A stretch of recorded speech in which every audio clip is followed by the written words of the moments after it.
I had to sit down after something as small as pulling on my socks. The bend, the stretch. It left me breathless, my pulse thudding under my skin like someone knocking from inside. My due date was days away, and even lifting a glass of water felt like balancing on the edge of a cliff.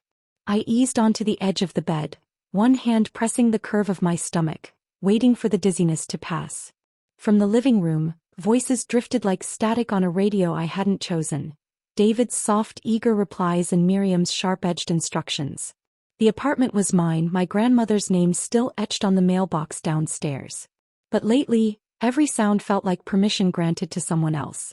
Miriam had moved in to help. That was her word, help, as if it were inevitable like the weather.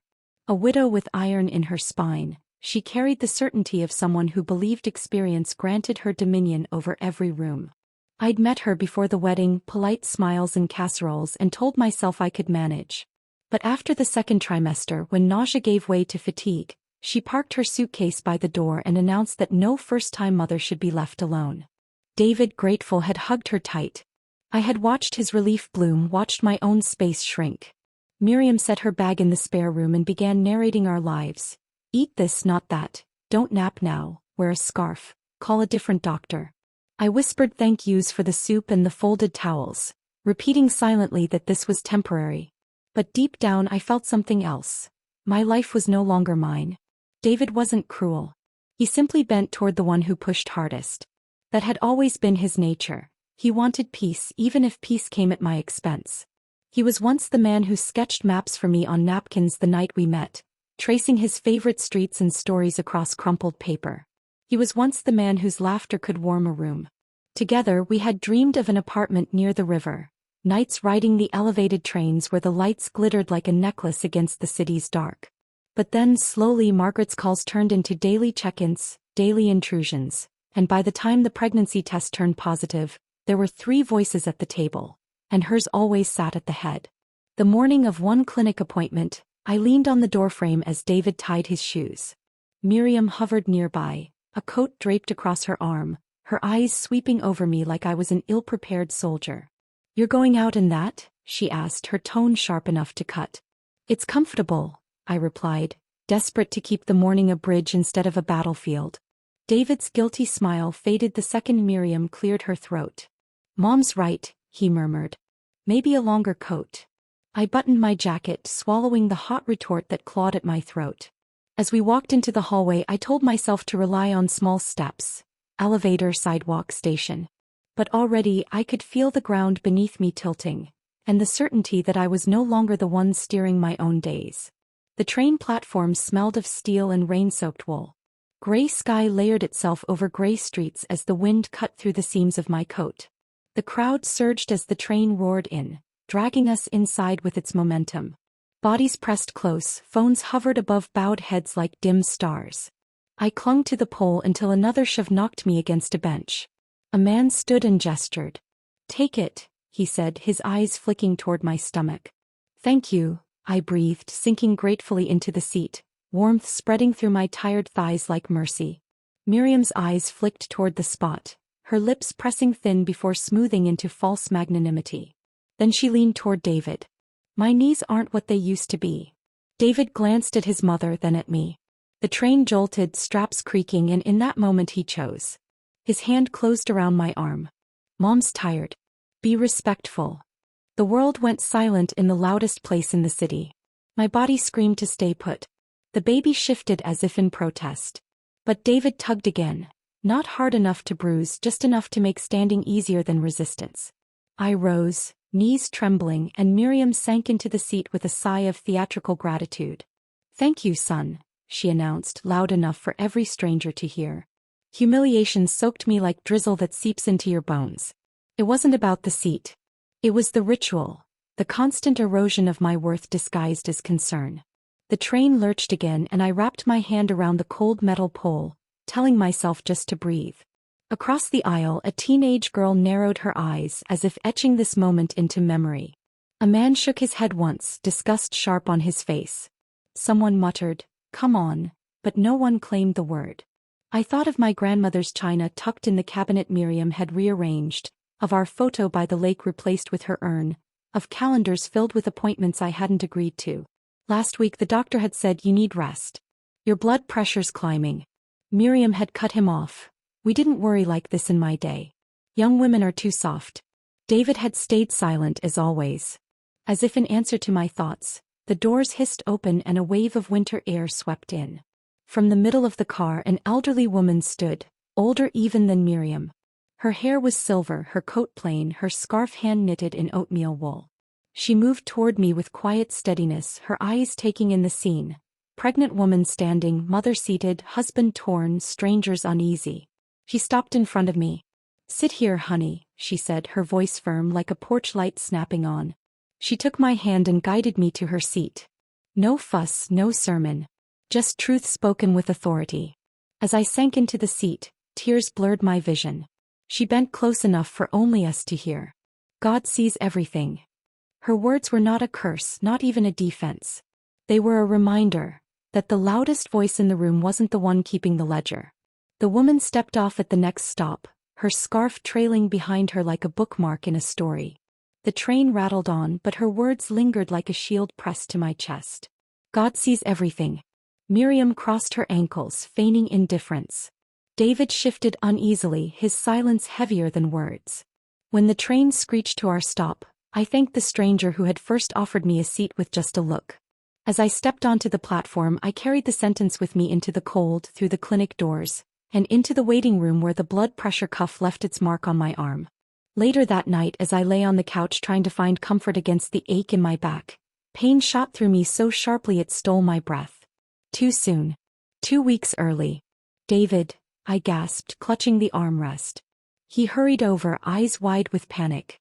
Before he could act, Miriam's voice thundered from the bedroom. "Ryan, I can't breathe. It's my heart." David froze, torn between us. I grabbed his wrist, crying out as another contraction ripped through me. "Please. The baby's coming." But Miriam's cries grew louder, rehearsed and theatrical. "Don't let me die alone." David wrenched his hand away and bolted toward her room.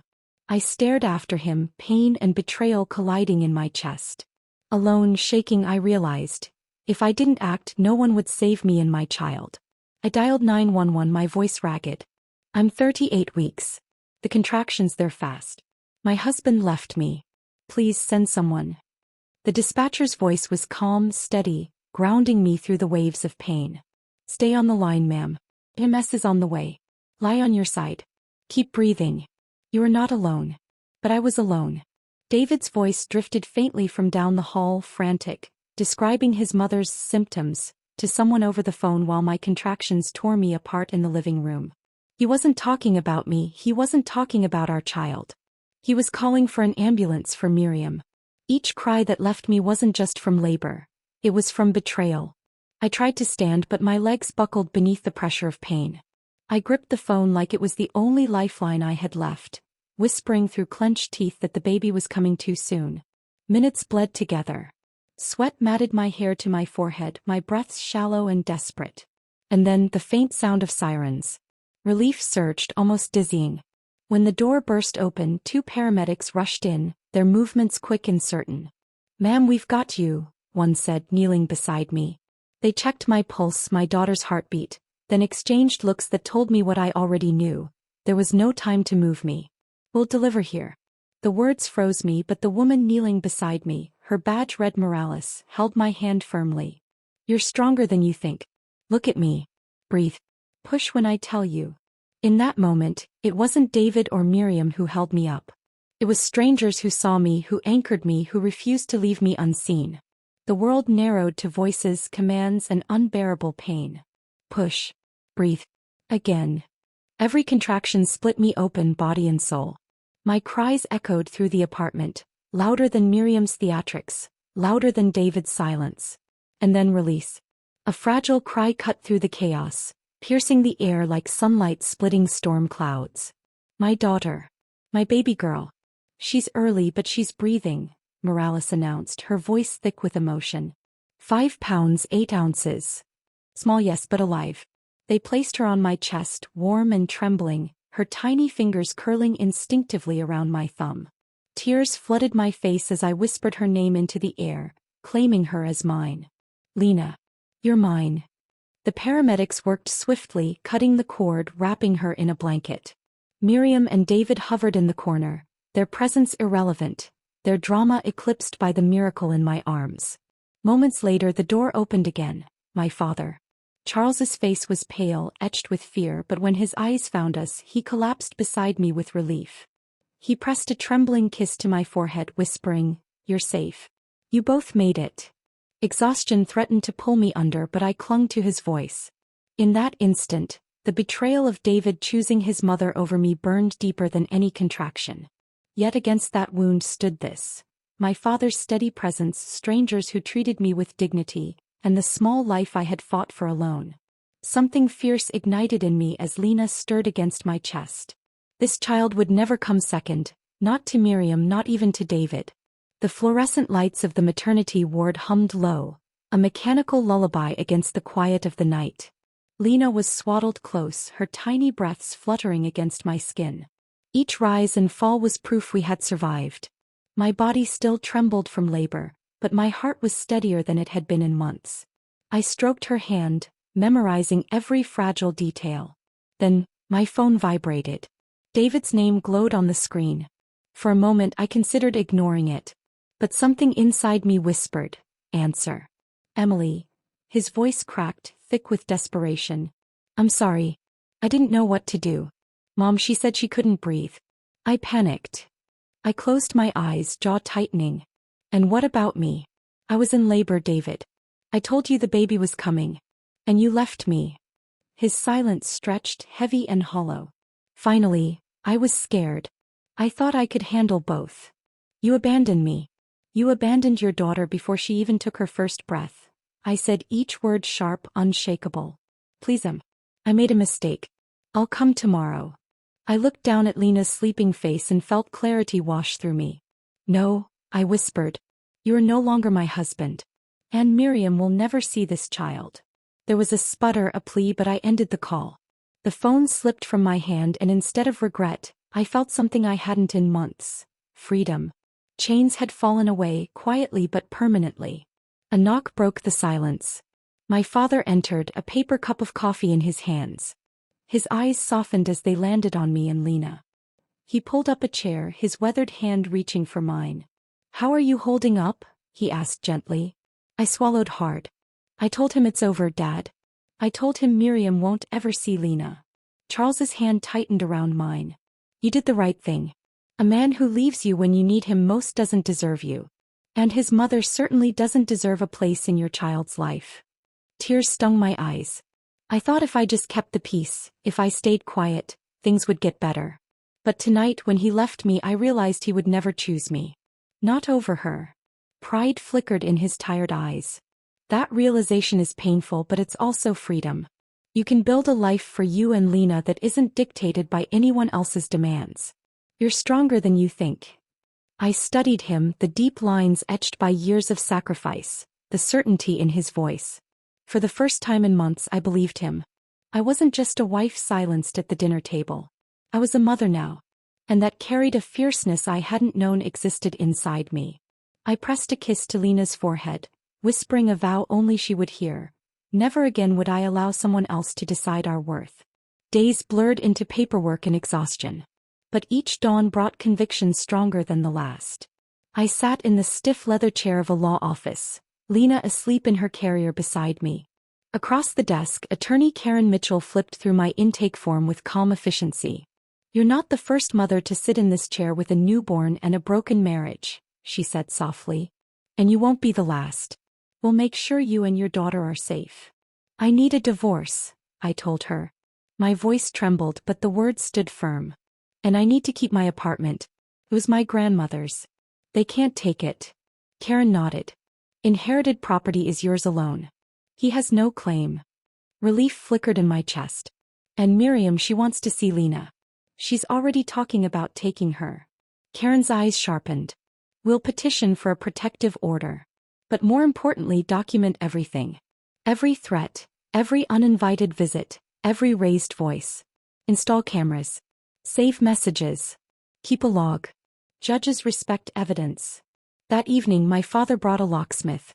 I watched the old lock clatter into a tray, replaced by a new deadbolt. It felt symbolic, as if the apartment itself was finally on my side. For the first time in months, I felt the walls were mine again. Not Miriam's, not David's. Mine. And I swore my daughter would grow up inside doors that no one else had the right to open. The first test came sooner than I expected. A gray Tuesday morning, the baby just drifting to sleep when the pounding started at my door. Each thud rattled the frame, rattled my heart. "Open this door right now." Miriam's voice screeched through the wood, sharp and commanding. "That's our granddaughter in there. Don't you dare keep her from her family." Lena whimpered in her bassinet. I scooped her up, rocking her gently, whispering calm though my insides shook. "You need to leave," I called out. "This is harassment." David's voice joined hers, low and pleading. "Please, just let us see her. Mom's been sick with worry. Don't punish us like this." The baby cried harder at the noise. I pressed her tiny body to my chest, forcing my voice steady. "You had your chance. You both need to leave." Miriam's reply was venom. "Ungrateful girl. After everything I've done for you, you think you can keep that child away from me? You'll regret this." I dialed 911, fingers firm though my hands trembled. "My estranged husband and his mother are pounding on my door and refusing to leave," I told the dispatcher. By the time officers arrived, Miriam was storming down the hall, muttering curses. David lingered, eyes conflicted, as if torn between shame and loyalty. The police filed a report, warned them both, and left me with a paper trail I tucked carefully into my growing folder of evidence. It wasn't just paper. It was armor. But the visits didn't stop. Some days it was flowers left on the doormat, accompanied by David's scrawled notes. "Please, just let me hold her. I'll do better." Other days it was Miriam's shouts echoing down the hall, threatening, demanding, poisoning the air of the home I had fought to reclaim. I documented it all. Photos of flowers with torn envelopes. Audio recordings of fists pounding the door. Screen captures of messages filled with guilt and manipulation. Every page added weight to my folder, but also to my resolve. Charles came by every evening, groceries in hand, steady as a metronome. He checked the cameras, checked the locks, checked me. His presence was quiet but constant. A lifeline I clung to. One night, David called again. His voice was lower, softer, as if trying a new tactic. "I need to see my daughter. Mom pushes too hard, I know, but she loves Lena. You can't keep her from us forever." I gripped the phone so tight my knuckles ached. "David, you had your chance. The night she was born, you weren't there. You chose your mother, not us. Don't call me again unless it's through my lawyer." He hesitated. "I just want to make things right." "You can't make things right while standing in her shadow," I told him. "Until you see that, you'll never know what's best for Lena. You'll only know what Miriam tells you to want." I ended the call before he could answer. The silence that followed was not loneliness. It was liberation. Weeks passed in a rhythm of feedings, doctor's visits, and the quiet hum of survival. I learned to soothe Lena's cries with soft songs my grandmother once sang, learned to function on broken hours of sleep. Slowly, the days stopped feeling like crisis after crisis and instead began to feel like life. But always, in the background, there was Miriam. The camera blinked red when she showed up again, screaming through the door. The folder thickened with each report, each recording, each small violation of peace. At our next meeting, I slid the heavy folder across Karen's desk. "I've kept everything. Every knock. Every threat. Every word." Karen flipped through it, satisfaction lighting her face. "This is exactly what we need. With this, the judge will see who they really are. You've done everything right." For the first time since Lena's birth, I allowed myself a smile. It was small, fragile, but real. I wasn't just surviving anymore. I was preparing. The legal battle loomed like a storm on the horizon, but this time I wasn't powerless beneath it. Every slammed fist on my door, every poisonous word from Miriam, every half-hearted plea from David, it was all part of a record now. Evidence stronger than their lies. I looked at Lena, sleeping soundly in her carrier. She would never know the weight of this fight, but she would live in the safety it secured. That alone made every sleepless night, every trembling hand worth it. The courthouse towered over me, stone columns casting long shadows across the street. It felt unyielding, cold. But as I walked up the steps with my father carrying Lena's car seat, I didn't falter. I wore a plain navy dress, my hair pulled back tight. I was exhausted, but there was steel in my spine. Today I would not be silenced. Inside, the air hummed with murmurs. Families whispering, attorneys flipping papers, lives waiting to be decided. I sat at the petitioner's table beside Karen, my folder of evidence stacked neatly before us. Across the aisle, David slouched in his chair, adjusting his tie like it was choking him. Miriam sat rigid, dressed in black as if attending her own funeral, lips pressed into a line that reeked of righteousness. The judge entered, sharp-eyed, no patience for theatrics. Case of Parker versus Parker, she announced.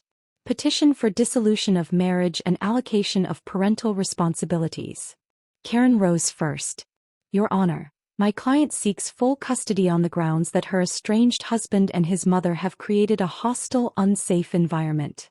She gestured toward me and I met the judge's gaze, steady and unblinking. David's attorney fumbled a response about exaggeration. Miriam couldn't help herself, she leaned forward, her voice brittle and loud. I only ever wanted to help. I moved in because she was too fragile, too weak. The judge's hand shot up. Mrs. Parker, sit down. You will have your turn. For once, Miriam obeyed, her face flashing with fury she could not disguise. When Karen called the first piece of evidence, the courtroom quieted. A video from my camera flickered on the screen. Miriam pounding on my door, voice raised in rage. You ungrateful girl. That's our granddaughter in there. David's figure lingered in the background, shifting, failing to stop her. The judge's brow furrowed. Then came audio recordings. Miriam's shrill threats, David's pleading, my calm refusals. The walls of the courtroom echoed with their voices, undeniable and raw. David's attorney tried to minimize it. Emotions run high in family matters, Your Honor. My client's mother may have spoken harshly, but she poses no danger. The judge tilted her head, unimpressed. Mr. Parker, did you instruct your mother to stop? David hesitated. I tried. His persistent. The judge's tone sharpened. And during childbirth, did you support your wife? His face reddened. I thought my mother was having a heart attack. I had to choose. Karen gave me a nod. I stood, my voice clear, steady. He chose wrong. I told him the baby was coming. I begged him. And he left me. I called 911 alone. Paramedics delivered my daughter while he stood with his mother. Gasps rippled through the room. Even David's lawyer faltered. I pressed on. This isn't about me anymore. It's about Lena. She deserves safety, peace, a father who won't abandon her. She deserves more than silence in the face of cruelty. For the first time, Miriam's mask cracked. And for the first time, I felt my own voice carry weight heavier than hers. The judge leaned back in her chair, fingers steepled, eyes sharp as glass. I've heard enough, she said. Her gaze shifted from me to David, then to Miriam, who sat stiff as stone, her face blotchy with rage. The evidence shows a clear pattern of harassment and neglect. Mrs. Parker, she turned to me, you will be awarded full allocation of parental responsibilities. Mr. Parker, you will receive supervised parenting time at a court-approved facility, contingent upon demonstrating the ability to act independently of your mother. The words struck like a gavel before the sound came. Relief surged through me, but so did sorrow. This was what I had fought for, but it was also confirmation of how deeply I had been betrayed. Miriam shot to her feet, her voice cracking into a shriek. This is outrageous. She's lying. She's stealing my granddaughter. You're letting her poison you against us. Sit down, Mrs. Parker, the judge ordered, her voice firm. Or I will have you removed. Miriam sank back, seething, her mask of virtue shattered for all to see. David's shoulders slumped, his eyes fixed on the floor, unable to meet mine. I breathed deeply, the first breath in months that felt truly mine. I reached for Karen's hand, whispered a thank you, then turned to the gallery. My father sat in the back, pride and relief etched across his face. He nodded once, steady and sure. Court adjourned, and I lifted Lena's car seat into my arms. For the first time, I walked out not as someone silenced, but as a mother who had won the right to protect her child. The months after the verdict carried a different rhythm. No more pounding at my door. No more shrill demands echoing through the hallway. The silence was not empty, it was peace. I moved into my father's modest house on the northwest side of the city. The creaking stairs smelled faintly of childhood, of old wood and safety. Charles converted the spare bedroom into a nursery, painting the walls pale yellow and assembling a crib with his own hands. Life was no longer glamorous or easy, but it was ours. My days became a pattern of small victories.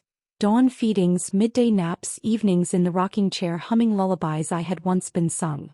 Charles carried groceries, boiled bottles, folded laundry, his quiet presence reminding me I wasn't alone. He never spoke ill of David or Miriam. His silence about their names was enough. It was his way of drawing a line one I no longer had to defend. Spring brought renewal. I began taking Lena to the park a few blocks away, at first walking slowly, my body still healing. Each week the walk stretched longer. Lena's eyes widened at the budding trees, her laughter spilled like sunlight when ducks skimmed the pond. The park became our sanctuary, a place where Miriam's shadow couldn't follow. One afternoon, beneath a sprawling oak, I laid a blanket and watched Lena giggle at the sky. Her arms flailed, her laughter rang, and for the first time in years I felt joy untangled from dread. This was what freedom felt like. Seasons turned, and with them so did I. I enrolled in night classes to finish the degree I had abandoned when I became David's wife. Charles babysat without complaint. Lena curled against his chest as he marked crossword puzzles in pencil. I came home exhausted but exhilarated, carrying the scent of classrooms and chalk dust, the spark of purpose in my bones. My father always greeted me with the same words: "You're doing it, you're building the life you deserve." Years unfolded in quiet, steady chapters. Lena grew from a toddler chasing butterflies to a little girl with paint-stained fingers and endless questions. She loved the swings most of all, her laughter ringing out as she begged me to push higher, higher. Watching her fly forward under my hands, I often thought about that night. How close I had come to losing her, how close I had come to losing myself. By the time she turned 5, I was no longer the woman who once surrendered her seat on a train, who once bit her tongue at every command. I carried myself differently, shoulders squared, voice steady, eyes unafraid to meet anyone's gaze. I had a job I loved at the community center, teaching art to children whose resilience mirrored my own. My degree hung framed above my desk, proof of every battle fought and won. Most of all, I had Lena, radiant, confident, curls catching the sunlight. She was living proof that survival could transform into something beautiful. One crisp autumn evening, Lena and I walked home hand in hand from the park. Leaves crunched underfoot, the air scented with wood smoke from neighbors' chimneys. Lena chattered about her day, her new friend, the dragon she had painted, her teacher's praise. Her voice was music, innocence untarnished. When we turned onto our street, I saw her. Miriam. She stood rigid on the porch, arms folded, chin tilted in that familiar way that once commanded whole rooms. Even from a distance, her presence tightened the air around us. I slowed, my heartbeat quickening, and Lena looked up at me. "Mommy, who's that?" I squeezed her hand. My first instinct was fear, but it didn't take root. Not this time. What surged through me instead was readiness. I had spent years rebuilding brick by brick, promise by promise. My home, my voice, my daughter's safety. Miriam couldn't dismantle that with a stare. She straightened as we approached, her eyes locking with mine across the fading light. The silence carried every wound, every humiliation, every betrayal. But behind me stood the child I had sworn to protect. I lifted my chin. Whatever confrontation awaited beyond that porch, I would face it. Not as the silenced woman I once was, but as the mother who had already fought the darkest battles. The story wasn't over. But neither was I. The dusk deepened as I reached the edge of the walkway. Lena's small hand rested warm in mine, her presence a steady pulse anchoring me to courage. The neighborhood sounds faded, barking dogs, distant traffic, children's laughter, all swallowed by the charged silence between me and Miriam. Once her voice had dictated every corner of my life. Once her approval or disapproval had determined whether I was reasonable. Once, David's silence had kept me chained to her dominance. But now I was unshaken. I saw her mouth tighten, ready to unleash the old scripts, accusations disguised as concern, threats cloaked in maternal authority. But I didn't flinch. 5 years ago she nearly cost me my life. She nearly stole my daughter's first breath. But in her attempt to break me, she had forged me instead. I took another step forward, my chin high. The porch light clicked on, washing her in yellow glow. For the first time I didn't see an unmovable force. I saw a woman aging into bitterness, clinging to power that no longer existed. My daughter tugged my hand, whispering, "Mommy, are we going inside?" "Yes, baby," I said softly, never breaking Miriam's stare. We would go inside. We would live our lives. And no matter what words she hurled, no matter what battles still waited, one truth would never change. She no longer had the power to silence me. The door between past and future stood open. And for the first time I chose the future. Miriam didn't move as we reached the steps. The porch light clicked on, haloing her in a pale, unforgiving yellow. For a second I saw the woman who once marched through my kitchen issuing orders like commandments. Then I saw the truth behind the stance. Age settling into bone, power wicking away like warmth from a cooling stove. "May," she started, using a name she'd never bothered to say gently, "you can't keep running from me. I'm here to see my granddaughter." My hand tightened around Lena's. "You're on the wrong doorstep," I said evenly. "The order's still in place. If you want contact, you go through the court-approved center." Miriam's smile was a blade. "Courts make mistakes. Family is not paperwork. Family is behavior," I answered, surprised at how steady my voice felt. "And yours put my child at risk." Her eyes flared. "I saved that boy," she snapped, jerking her chin toward the past, toward David, toward all the times she'd made herself the hinge of every door. "You took him from me." "I didn't take him," I said. "You never let him go." A long silence stretched between us, taut as wire. I could feel the neighborhood holding its breath, blinds angled just so, a dog's collar tinkling somewhere beyond the hedge. I thought of the small cameras I'd mounted after the first hearing, the ones that blinked like patient witnesses. Evidence, not fear. Miriam drew a sealed envelope from her purse and held it out. "From David. He's trying." I didn't reach for it. "Leave it on the step." She set it down with ceremonial care, then lifted her gaze to mine. For once there was no sermon in her eyes, only the shock of a door that would not open at her touch. "We're going inside now," I said quietly. "Please leave." I unlocked the door and guided Lena in. Before the latch caught, I heard the scrape of Miriam's shoes on the porch, the long exhale of a woman who had miscounted her power. The envelope lay like a white flag at the threshold. I didn't open the letter that night. After Lena's bath, after the bedtime story about a green dragon who prefers painting to breathing fire, after the last lamp was switched off, I sat in the dark living room and listened to my daughter breathe. There are moments the body remembers on its own.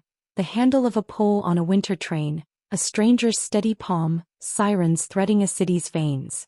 My chest loosened only when I pressed my ear to the quiet and heard nothing but our house settling safe. In the morning I slit the envelope with a butter knife. David's handwriting halted across the page like someone learning a new language. He wrote about therapy. About a counselor who had said the word enmeshment and then drawn a diagram that looked too much like our marriage. He wrote about the night Lena was born. The call he made from the hallway, the sound of my voice breaking through the wall like something he could not face without permission. He wrote "I am sorry" more times than grammar would advise. I took the letter to the supervised center on a Saturday that smelled of disinfectant and crayons. The playroom had a mirror that wasn't a mirror. A counselor sat behind it taking notes as if feelings could be measured by angles and minutes. David came in wearing a collared shirt he would not have chosen before, hands empty, eyes unarmored. He crouched to Lena's height. "Hi," he said. Just that. No claim, no title. A greeting that made room. She looked at me first, my face, my nod, and then at him. "We have paints," she announced. "Do you know how to mix purple?" He swallowed. "I can learn." While she showed him, the counselor invited me to a chair against the wall. "You can step out if you'd like," she offered. "I'll stay," I said. Not out of fear. Out of witness. The difference mattered. I could feel it humming in my bones. Progress is not a line. It's a spiral that circles the same ground with a little more light each time. Visits became routine. Once a week, then twice. Lena measuring trust in careful teaspoons while I learned how to breathe in rooms that used to make my hands shake. David never brought gifts.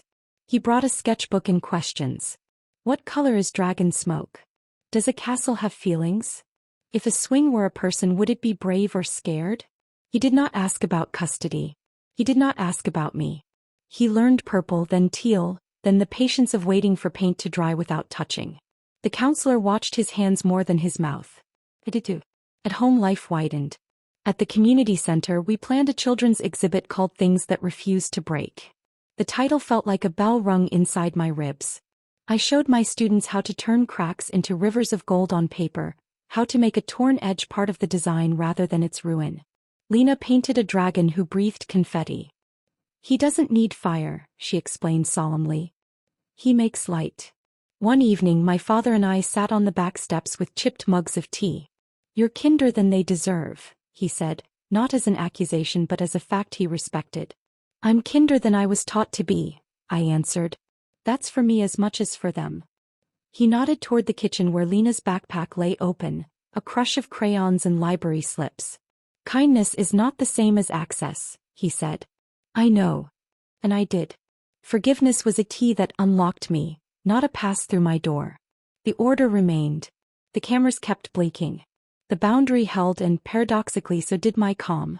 When the court reviewed our case 6 months later, the judge noted consistency, not contrition. Supervised contact will continue, she ruled. I walked out relieved. Unearned shortcuts are how you get lost again. I ran into Miriam at the co-op on a rain-polished Thursday. She was staring at a pyramid of clementinas like they'd committed a personal offense. For a beat, I considered reversing my cart and pretending I hadn't seen her. But the aisle was narrow and my spine was done with detours. Her eyes flicked to mine, then to Lena. 7 now, long-limbed, hair in 2 joyful puffs. 100 scripts flitted behind Miriam's face before she caught one that sounded like politeness. You look, well, she said, the word scraping its knees on the way out. So do you, I answered, and meant it in the way one acknowledges time's impartial hand. She glanced at Lena's hands. Still painting. Always, Lena chirped, holding up a purple-stained thumb like a passport. My dragon's learning to bake. Something almost like a smile tugged at Miriam's mouth. Then the old machinery word. I could teach you a proper recipe, she began, the hook already barbed. I placed a clementine in our cart. That won't be necessary. I kept my voice gentle, my words precise. You and I both know the conditions. They exist for a reason. Her jaw tightened. I made mistakes, she said, as if confessing to a miscounted teaspoon. But I was only trying to stay in charge, I finished softly. Even when it harmed us. For a moment, the fluorescent lights hummed louder than either of us. Finally, she looked away. I'm tired, she said, and for the first time it didn't sound like a weapon. I nodded. Rest is work too. We left it there. No curses, no promises. At the register, Lena slipped her hand into mine. Was that the lady who forgets to be nice? She asked. I kissed the top of her head. Sometimes people forget, I said. Sometimes remembering takes longer than we want. Outside, the rain had softened to a glitter. We walked home under a single umbrella like a small, stubborn island. Years don't erase what happened, they translate it. The train car with its winter breath becomes a lesson about witnesses who step forward when truth is being bent. A living room becomes a birthplace and a battlefield and then a room again. Safe, ordinary, full of crayons ground into the rug. The word mother grows teeth and wings. On the morning of Lena's school showcase, she asked if I would pin her dragon painting to the corkboard myself. You touched me first, she said matter-of-factly, small fingers already tying courage around my wrist. The gym smelled like orange slices and floor polish. Parents hovered. Children sparkled. My father stood near the back, leaning on his cane, his eyes wet without apology. David came too, on time, quiet, alone. He waited for permission, and when I nodded, he joined us with a careful hello that held no claim. His visits were still supervised elsewhere, but the court had allowed school events under staff observation. Earned inches, not leaps. He bent toward the dragon with reverence as if viewing stained glass. Looks like he learned to bake, he said, smiling at Lena's earlier joke. Confetti cookies, she declared. No fire needed. I thought of the woman on the train who pressed a seed into my hands and said, God sees everything.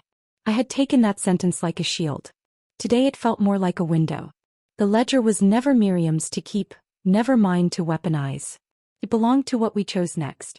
After the applause and the juice boxes, we stepped outside into a sky so bright it felt newly washed. Lena swung our linked hands and asked, "What are we making for dinner, chef?" "Purple pasta," I said. "Obviously."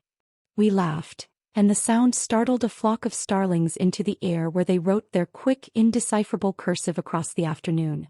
I don't know if Miriam will ever learn a language that isn't control. I don't know how far David's repair can reach. I know this: the boundary is not a wall, it's a garden fence.